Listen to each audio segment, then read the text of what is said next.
Well, good morning to you, viewers. Let's begin what's trending. Now, we're receiving reports that former President Muhammadu Buhari was recently admitted to an intensive care unit at a hospital in the United Kingdom after falling ill during a medical checkup trip to London. Well, according to Empowered Newswire, citing a close relative, Buhari was discharged last week and is currently recuperating in London.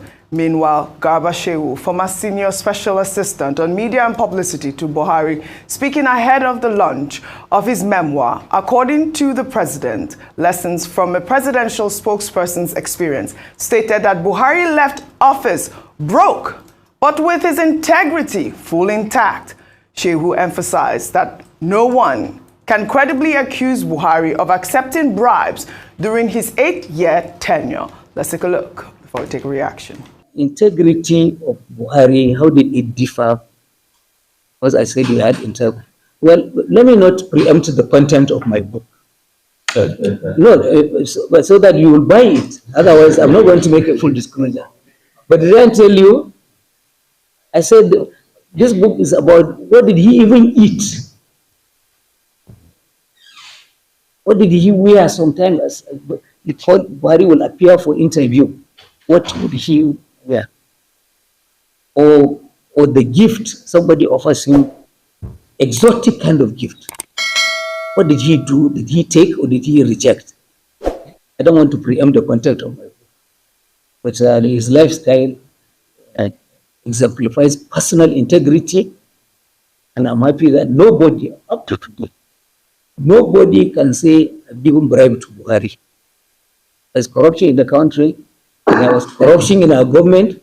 I know there is corruption. However, as a person, Buhari was above all of that. All right, Rufai, Garba Shehu here saying that he doesn't want to preempt the content of his book. I don't know if you remember one time we talked about wanting to read Buhari's memoir. We were urging the president to actually write a book, but I guess it would be nice to see some of the content of his book. But let me just take a reaction, and then before I come to you. This is from Olufemi, who wrote, Garba Shehu, the former spokesperson to ex-president Buhari, recently claimed that the Buhari administration ushered in a culture of personal integrity in governance. One cannot help but question whether Mr. Shehu truly comprehends the meaning of the word integrity. This is the same administration under which over 3 trillion naira was printed and squandered with little accountability. To speak of integrity in such a context is not only intellectually dishonest, but an affront to the sensibilities of the Nigerian people. Garba's habitual verbosity, often detached from substance, renders his declarations more farcical than factual. Well, Garba Shehu appeared on our nightly news program Newsnight, where he claimed that President Buhari had his personal style and did not like media chats, preferring instead for his work to speak for him. What else did you want to know before you know say Nigeria don't already finish? Abi, you still asleep? Hello? Wake up for your slumber. Stop sleeping. Nigeria have collapsed. The only solution left for a commoner, for a common man in Nigeria, is for Nigeria to divide. Let this country disintegrate. Let everybody go in separate way. Let Biafra go in peace. Because if you fail to allow Biafra to go, the calamities will keep on hitting you up and down. You see, this is a clear evidence that Nigeria cannot work. Imagine a River State, the interior governor, where they just implant there, where they come out the city governor, come implant a stranger put there. Recently now, see him now, he don't come out to come talk, say he used almost 24 billion. Where he supposed to give the poor people, make them take the seafood they chop. He can't carry and now say they want to store CCTV for the government house. Does it mean say CCTV never there for that government house? Wait till they want begin they use and they see for inside that government house? What is their plan? This is the clear evidence. How did they take the Sanfo money? How they want to take sand money out? That is the game. That is a clear evidence of the failed country. My people, Biafra is the solution. Come and watch this video so that you will see, say, a lot is happening in this country. This country is not me well for her citizens. This country have expired and you are keeping patching it. You are still managing it. If this criminal Tinubu, the drug lord, go come out openly and tell the Nigerians say he inherited a broke country, what this thing tell you? He tell you say Nigeria have no remedy. The same story where we hear during the Buhari regime, say he want to fight corruption. He fight corruption till he complete 8 years. Now that the same thing. Now this one come the thing say he inherit a broke country. You inherit a broke country. Why can't you not honorably resign and get and have your life at rest, or even divide the country, let everybody go in peace, not in pieces? My people, come and watch this video so that you know say Nigeria is not for you. Nigeria have finished. Nigeria have collapsed. Yes, my people, take your time and digest this video because it has been explained for you to understand and stop sleeping beside the wall. The truth is out there. Come and watch this video. That Buhari admitted to being slow and even joked about it. However, he maintained that Buhari followed due process, noting that Nigerians are impatient.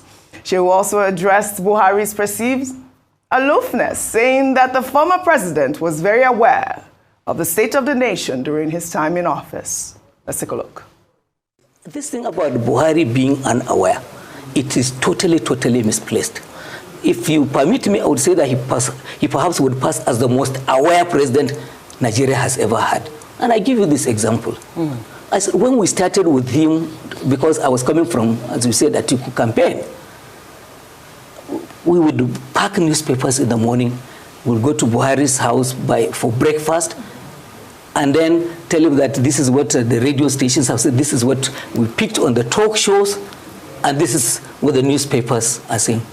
Believe me, by the time you got to him, he would have read ahead of you. And I used to say this, and people thought I wasn't serious. I was saying that if Nigerians knew the fastest way they could get to the president at that time with a problem, it was not to go through the civil service who write memo and file and go to the press, talk to the television. All right, Buhari, the most aware president. You know, we used to have those pictures of Buhari with his toothpick in a picture, the cartoonist made viral. But I mean, your thoughts on everything Garba Shehu has said? You know why I'm laughing? Go ahead. Garba Shehu forgets that this is just 8 years ago. We were here. We were here. Two and a half years ago. Okay. Maybe I'm fast forward there. We were here. Yes. We experienced Buhari. Most aware Guinea. You know, I'm sure he wanted to say aware, not aware. Aware is fasting. It's different from aware. What was he aware of? Was he aware of the corruption scandal that heralded COVID and allegations here and there? He was aware. What about the economic impropriety when we printed over how many trillion in ways and means? Yeah. Was he aware? What about the insecurity and economic decadence? Was he aware? I assure you, he was aware. He was aware. Yes. And you see this attitude of saying he wasn't corrupt, but there was massive allegations of corruption under him. Let me read headlines today for you. Be here. Garba Shehu say aware. Buhari was aware. This is not me reporting or the cable, online newspaper reporting. A witness of EFCC has narrated how the former aviation minister awarded contracts to his relatives. Awareness. He was aware of Nigerian Air. You know how we condemn Nigeria. Didn't Festus Keyamo, that served in Buhari's cabinet, when he came to Tinubu's cabinet, he said, no, I'm not going to go ahead with Nigerian Air Wahala. So, does that make him aware? You see, this attempt at revisionism, to be able to gaslight us into telling us that what we know before we don't know. Is this not the same Garba Shehu that had to apologize after the killing of farmers in Zabamari for misconstruing numbers? Does he think we've forgotten? So you are telling us he was aware. He was aware, so we were the stupid ones. We don't have sense. I'm not surprised though. They will come. They will push every attempt forward at revisionism. but it no go work because we here will be the chroniclers of history. He was aware, he was so much aware and NSAS happened. Is it because we covered that? We forget in a hurry NSAS happened under Buhari and the atrocities and the mayhem that happened there. Oh, that was aware. But you know what hurts me the most about Nigeria? Where we think Nigeria had to be, can be going better, it keeps getting bad. President Tinubu has come in now, and when you compare economic parameters, people will even compare that things were even better under the same Buhari that we said he squandered everything than President Tinubu. Right. That is an ongoing administration. That's the pain I have with the country as we speak today. Because the livelihood of people through the devaluation has gotten worse off. Interest rates all-time high. Businesses are complaining. So the question is, when are the average Nigerians going to get a reprieve? That's just my question. But please, don't gaslight us. Yeah, I mean that's the rhetoric online about when we're telling him to speak up during NSAS for how many days? Did he speak up? Yeah, he also talked about the fact that Buhari didn't want to give out media chats because he wanted just his work to speak for him as well. You saw that conversation as well. Vimbai, quickly on that. But Garba Shehu's book, we really need to read it. Yes. We can't wait to read it.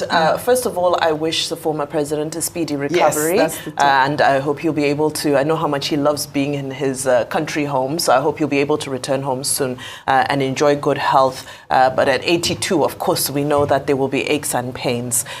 So that's the first. Number one, Garba Shehu mentioned broke, the word broke. And I'm a little bit conflicted with the use of the word broke from the political elite these days. Because recently, I believe it was the former governor, Rotimi Amechi, who also made this comment that I'm broke, I'm out of office, I'm now broke. Yes. And I think we need to be careful because some of these words are extremely insulting.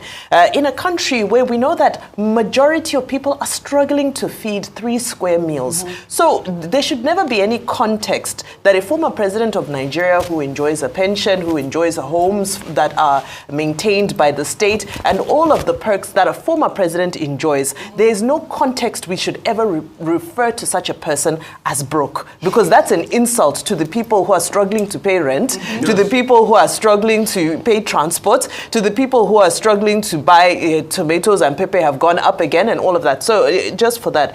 As for, well, the president doesn't like to do media chats and so forth, I think it's very important moving forward when we select our leaders to ensure that we push for that accountability. It's no longer about your personal sensibilities. You belong to the nation. Once you're there, it's no longer about, these are my personal preferences and so forth, especially when accountability is at stake. There are several things that people wanted to hear from the president directly in those 8 years under President Buhari, but he was a rare commodity, a scarce commodity. You seldom got to hear from it. So it's great that he's writing this book, but I think most Nigerians are saying, well, we wish we could have seen and experienced this for ourselves as a president who was readily available to interact with his people, as opposed to us having to read a second-hand account from one of his advisors. So I don't think that's a virtue. I don't think that's something that must be whitewashed. And I think that I hope that people continue to learn their lessons. President Tinubu, we have to give him credit. He's certainly much more present and much more ready to interact. But moving forward, I think we need to continue to press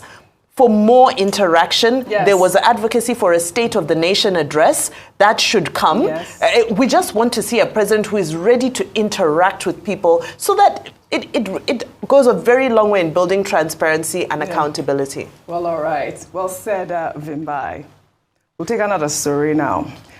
The Zanfara State government has debunked a viral video featuring a man who was kidnapped by bandits, claiming to be the brother of the state governor, Dauda Lawal. In the video, the man is forced to beg for ransom and to say that he is the governor's brother. However, the governor's spokesperson confirmed that Dauda Lawal has only one sibling, who is a woman, not a man. He further stated that the incident represents a new tactic by bandits to gain attention and boost their members' morale. The distressed state of the victim in the video, according to the spokesperson, also showed that they were forced to make false claims under duress. I saw this video, I was quite alarmed. Adefemi Akinsoya, I was like, hey, a governor's brother can be kidnapped as well in this country. And then there was another Twitter user who went out to detail whether or not the governor was going to the camp. What is all of this? What's happening? Is he going to, cower down? But this really got me because I actually thought it was real. But it's good that the spokesperson has come out to debunk it, that Dauda Lawal has only one sibling and is a woman. Your thoughts on it? And the fact that, this banditry and kidnapping is so rife. This is it. Well, on its face, it's a good thing that this fake news has been debunked and that it's clear that the governor's sibling is not the person in the video. However, it doesn't speak to or even take away from the seriousness of insecurity that we're seeing across this region in the country. So even though this person, this individual is not actually the governor's brother, there are still questions about, many people find themselves in these situations and it should be taken as seriously as if it were the governor's family member. So a question now is what the state government is really going to do in terms of making people feel safe in Zamfara. Of course, we don't even know what the reality of this situation is. Are all of these people is this a true depiction of what has happened? Yes, we've been able to debunk that he doesn't have any relation with the governor, but is this person truly under duress, or is he also participating in some sort of joke? We don't know what is happening, but what we do know is that insecurity remains a huge issue, and there have to be the resources dedicated to tackle it properly, because everyone deserves to be safe, whether you're a relation of the governor or not. Well said, well said. We will follow up on the story, and we hope that this man, I hope that it's not just a game like, the spokesperson had said, a tactic. We hope that this man is, actually brought out safe and sound. That's why I thought it was important to highlight this video for our security forces to look into it. Let's head over. I'll quickly take the story in Rivers State, Rufai. We head over to Rivers State now, where the proposed 1.48 trillion naira 2025 budget presented by the state's administrator, Ibok Ete Ibas, has come under scrutiny by the House of Representatives ad hoc committee. The committee is probing allocations such as the 24 billion naira allocated for CCTV, 30 billion naira allocated for gunboats, and 23 billion naira for contingency funds. The committee noted that the absence of a medium-term expenditure framework, a legally required document, and questioned the state's funding of federal projects without reimbursement plans. They also requested information on the state's internally generated revenue for the past 3 months and the management of funds transferred to local governments. Andrew Nweke, Senior Special Assistant on Strategy and Policy, explained that many budget items were inherited and reflect the priorities of Rivers citizens based on needs assessment. This is Ibok's budget that he presented. Rufai, we are seeing this sort of alarming allocation. How much was it? 24 billion naira allocated for CCTV. Please, what is happening here in this? Is it this one that was inherited? But we will need some more clarification, especially this allocation for these. Kudos to the ad hoc committee for actually probing this budget at this point quickly. Listen to this. Yes. Oji, please listen carefully. I want to listen. Go ahead. On the 30th of December 2024, Premium Times reported Fubara presents 1.18 trillion 2025 budget. Yes. Then state of emergency happened. How many months after? 2 to 3 months after. Then Ibok presents 1.4 trillion. Correct. So they added over 300 billion on top of what Fubara had presented before. So the rightfully elected governor. Yes. Even if you said they had court cases, they had shenanigans, he had no right to present to 3 people and all of that, presented 1.1 trillion. The illegal aberration called the sole administrator, and I'll keep saying, Ibok Ete is an aberration to our constitution. Let's stop deceiving ourselves. Yeah. The aberration to our constitution, called the sole administrator, business state of emergency, is now presenting over 300 billion more on the budget. Then the aberration to our constitution is now saying they want to use 24 billion to be able to do CCTV camera. Modern surveillance. That's what they said. For government the aberration house. to constitution now say that they want more money for gunboats. The question is, what was an aberration want to see about the budget of Rivers State that the truly elected governor of Rivers State has not said. Question. All right. So I'm not surprised, and I think the National Assembly should drill them very well. Yes, absolutely. And like Mr. Femi Falana said today, our court should please rule on this state of emergency matter. We should stop saying it's already academic when it's restored, because to avoid aberrations like this. So as far as I'm concerned, National Assembly should interrogate further. But I don't like talking about constitutional aberration, because me sitting here and talking about a budget presented by an illegality is an illegality itself. They said that the contingency reserve is for emergencies like flooding. Flooding. Okay. And So the, you know, the legal governor did not know that there were things like flooding. Right, all right. Okay. Well, he has 48 hours to present the documents to prove some of these allocations, but they need to be really grilled. Unfortunate. We'll head over to the United States now, where a public feud has reignited between former President Donald Trump and Elon Musk, with Trump suggesting that he would take a look at deporting Musk and potentially cutting government subsidies to his companies. The renewed spat stems from Musk's strong criticism of Trump's Big Beautiful Bill, which was approved by the Senate on Tuesday. Musk has called the bill insane, destructive, and political suicide for the Republican Party, even threatening to form a new political party if it passes. Trump in turn lashed out at Musk, stating that Musk heavily relies on American government subsidies and would probably head back home to South Africa without them. Let's take a look. Nothing, he's upset that he's losing his EV mandate, and he's very upset about things, but he could lose a lot more than that. I can tell you right now. Hey, Elon can lose a lot more than that. All right. Remember, only yesterday we talked about the Trump immigration policies and, denaturalizing Americans.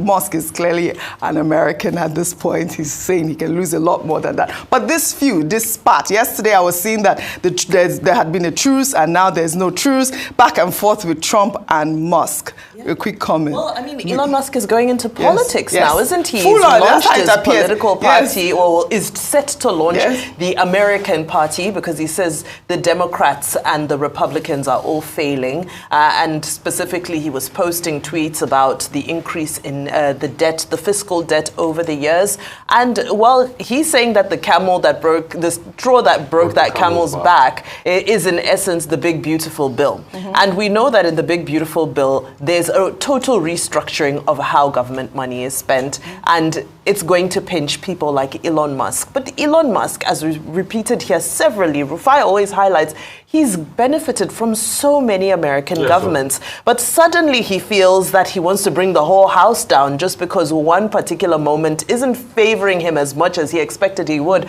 because he invested so much in this election. Well, South Africans don't want him back either. Americans should figure out how to handle Elon Musk and how to manage this. Don't speak for Ramaphosa. I'm begging you, don't speak for Ramaphosa. Because when you come back to South Africa, we'll tell you off. Oh, I love your accent, Rufai. But nobody wants him back. But this Big Beautiful Bill, the question about whether or not, it raises the national, budget or debt. I'd like to also talk about what we saw on Monday, where Trump launched a new fragrance line called Victory 45-47, celebrating his non-consecutive terms as the 45th and now 47th U.S. president. The collection includes both a cologne for men and a perfume for women, each retailing at $249 per bottle. The men's cologne is described as having rich masculine notes for leaders with strength, confidence, and purpose, while the women's perfume aims to capture confidence, beauty, and unstoppable determination. Both perfumes were promoted as embodying winning, strength, and success. I see you winning, Trump. Were you embarrassed or you were not embarrassed? I was embarrassed when I saw this, because he reposted the advert on his Truth Social He's president. Go ahead. There is very little. What did he do? Vimba defended. He did. He defended the perfume. Vimba defended. She did. You know what she said? Ahead. At least he's not the one manufacturing it. And all of that. I mean, okay, go ahead. Is Vimba here? Vimba is here. Vimba is here. She's there. That's her on camera. She said it. She said it. It was me. Yes. I did say it. There is very little the US president can do to surprise me. I mean, okay, after the bleach thing, what about the bleach? Do you bleach? understand? There's a lot that he's talking about, a lot that he's doing. For one, I think that $249 is actually quite exorbitant because how big is it? Do we know how many milliliters it is? Is it eau de parfum? Is it eau de toilette? Like, is it like what are we actually saying here? It's oud. It's oud. No. That being said, in all seriousness, though, this is terrible. I mean, like you said, you are the president of a country. You cannot be promoting a private good. It's like sometimes I feel as though we get to a point where nothing is making sense anymore. For the love of God, you cannot do that. But okay, what do you think? I mean, that's one thing you have to give. You have to give this man. He's a real businessman. One that shall never end. The president with first. The president. You cannot do that. I'm still so interested with that $5 million gold card. You know, I like that. The gold green card. All right. Well, you know. If they dash you, I don't need it, but I know some billionaires that might need it. You spray it? Absolutely. You asked the wrong person. Femi, should we bath in it in local palace? You truly spray that thing and say that shit? I would, yeah, why not? If it's I would spray it. How will Vimba not spray it? Vimba and Trump. Collabo. 45 and 47. Please. Okay. Buy it for me, I will spray it very well. Well, all right. Let's take our story now on the milestones. Highlighting Oola Salas, a US-based Nigerian lawyer and politician who has made history as the first Nigerian to travel to space.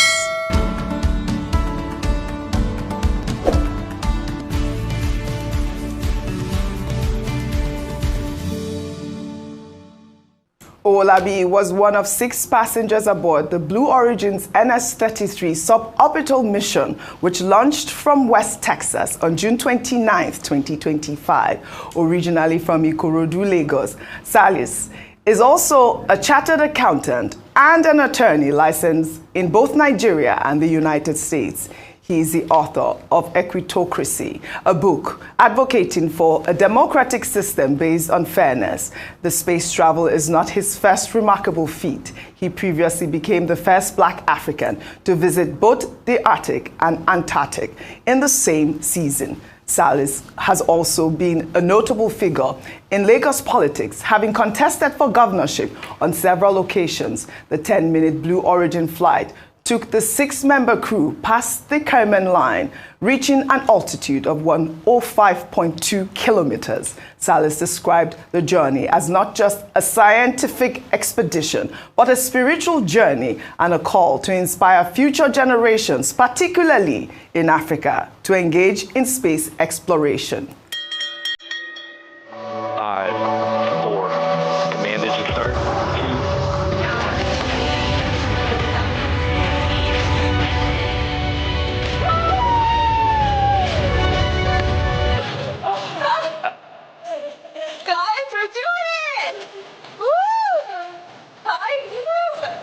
2.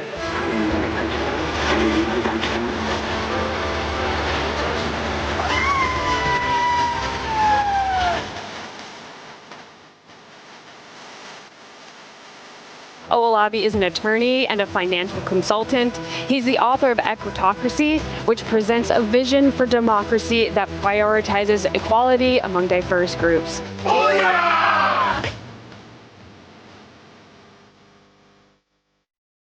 Hey, Nigeria, no, they carry last. Congratulations to this amazing man. Rufai, you said you remembered him. Yeah, I remember when he was running on that AD, Alliance for Democracy. Yes. I think it was in the elections around 2019 or thereabouts. And, I think a year after that, he lost his mom by the age of 98. But good one on him. And space travel is no easy feat, because I remember, I'll never forget that day, in 2002, when it was announced on the radio that we had the first African go to space, a South African called Mark Shuttleworth. and it brought a lot of pride and joy. So many years after, since 2002, and Nigerians have also gone to space. And kudos to the innovation of Jeff Bezos and his Blue Origin and other things around the space travel. And it's been a long game. I mean, because at first it used to be something of nations. If you remember the 60s, how Major General Yuri Gagarin was the first to get on there. And the Americans finally got on the moon with Is Neil it Armstrong. Neil Armstrong? Okay, And, all right. So Fantastic. kudos to him. to If Dr. Abati was here, he would say, Salas is from Lagos. So today, Lagos, no, they carry last. Kudos to he's from Ikorodu, Lagos. Well, kudos Lagosians on this feat. Kudos Oola Salas. And I like this cap. Congratulations, really. Lovely, wasn't it? We'll take our good news report on Monday, June 30th. President Bola Ahmed Tinubu was conferred with St. Lucia's highest national honor, Knight Commander of the Order of St. Lucia, in recognition of his efforts to strengthening the historical and cultural bonds between Africa and the Caribbean.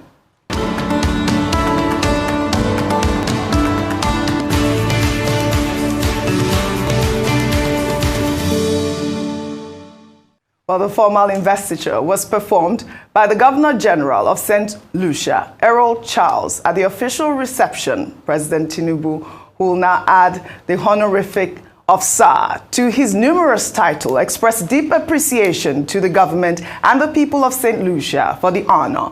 The president noted that the recognition symbolized a deepening of historic and cultural connections between Nigeria and St. Lucia, and he pledged to strengthen the ties between Nigeria and the Organization of Eastern Caribbean States member states.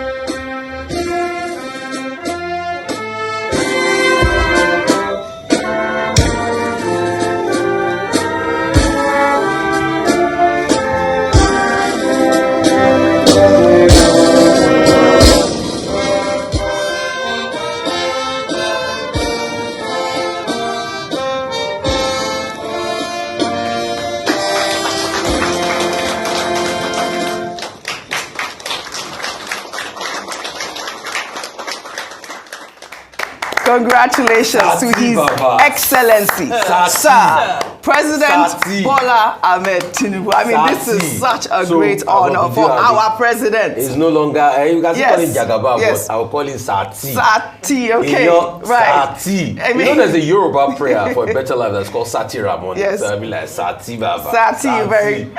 Sati. Oh, we do, yes, fantastic. Baba, I mean, he also implications. I mean, this is a great honor for the president, really. I mean, it adds to all of his title. We know that he's the Grand Commander of the Federal, what is it? GCFR, Grand Commander of the Federal Republic as well. I mean, adding to his title, now he is a knight. Sati. Congratulations to our president, the Jagaban, Sir Bola Ahmed Tinubu. Sabat. We'll take our final story now. Sabat. That was from our producer wanted to say that, but no, this is more original. His Excellency, Sir Bola Ahmed Tinubu.